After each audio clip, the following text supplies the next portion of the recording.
Welcome to An Alternate Hue. I'm Hugh Anderson, and this is some of what caught my attention recently.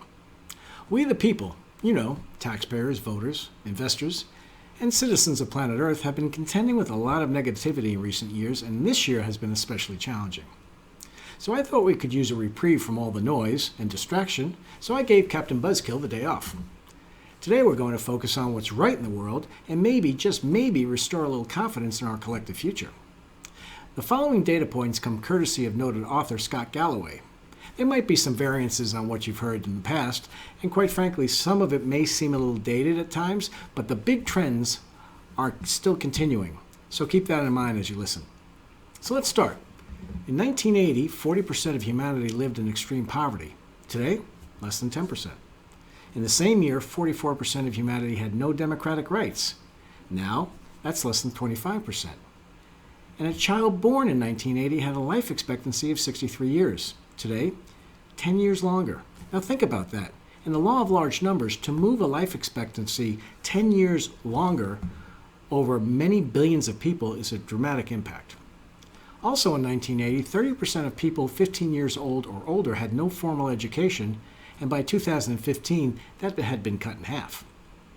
In 1989, the Soviet Union had 39,000 nuclear missiles and the world's largest standing army. The collapse of the Soviet Union could have been globally devastating, but it wasn't.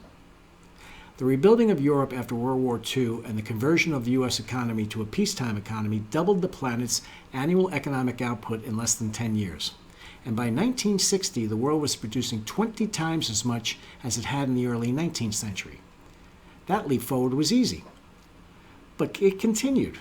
From 1980 through 2004, the world's economic output doubled again, and in one generation, as much economic output had come online as it did in the prior history of humanity. Today, the world generates roughly as much economic output in a month as it did in all of 1950.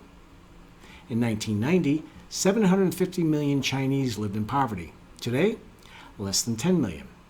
That statistic I'll take with a grain of salt because I take all Chinese statistics with a grain of salt. But global infant mortality has been cut by 2/3 since 1990, and it's easy to lose sight of the long-term trends when we're hardwired to focus on what's happening now. It's depressing. But if you keep the faith, and except for the miscreants that get most of the attention, don't ever underestimate our flawed species. We'll tend to surprise you. So that's it for this week. I'm Hugh Anderson. This has been An Alternate Hue. Pass this along to a friend who might need some perking up. Until next time.